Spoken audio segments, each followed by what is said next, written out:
এই তোমার হাতে কি হইছে? হাত কাটতে তোমার নাম লেখছি। এ তো খুব ভালো কথা, তা বাইন্দে রাখছো কেন? নামের বানান ভুল করছি। মানে কি কি নাম লিখছো? সুমার জায়গায় রুমা। ওই হাত আমি কাটতে ফালাবো। আচ্ছা বলো তো কাল কয় প্রকার ও কি কি? 3 প্রকার, বর্তমানকাল, ভবিষ্যৎকাল, অতীতকাল। তাইলে বলো তো পাশের বাড়ির ভাবির ঠোঁট দুটো খুব সুন্দর, মন চায় একটা চুম্মা দি, এটা কোন কাল?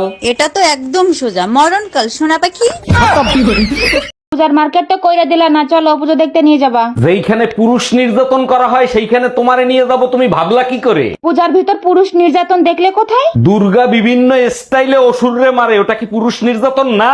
আমি একাই যাচ্ছি, এরপর আবার বইলো না মায়ের নতুন স্টাইল শিখলা কোথা থেকে। हम इसका पति है, हमको सिर्फ फांसी का सजा चाहिए। ও দোকানদার কাকু, এই ডিমগুলো কার? কেন আমার? তাহলে আমি অন্য দোকান যাই। কেন? মা বলেছে মুরগির ডিম আনতে, তোমার না। আচ্ছা একটা কথা বল, তোরা মেয়েরা বিয়ের সময় তো কাঁদিস কেন? যখন তুইও যাবি না বিনা স্যালারিতে কারোর বাড়িতে কাজ করতে, তখন তুইও কেঁদেই ফেলবি।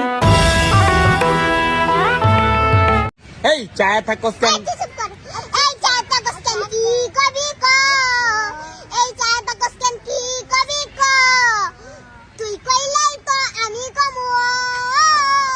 যারা ভুল করে ক্ষমা চায় তাদেরকে বুদ্ধিমান বলে, আর যারা ভুল না করেও ক্ষমা চায় তাদেরকে স্বামী বলে। অনেকদিন তো ফোনে কথা বললাম, তোমার কি আমার সাথে দেখা করতে ইচ্ছে করে না? ইচ্ছে তো আমারও করে, যদি তোমার বউ টের পেয়ে যায়। আরে তোমারে তো বলাই হয় নাই, আমার বউ তো 3 বছর আগেই মারা গেছে। আমি মারা গেছি আর আমি জানি না? তুই আজকে বাসায় আয়, তোর খবর আছে।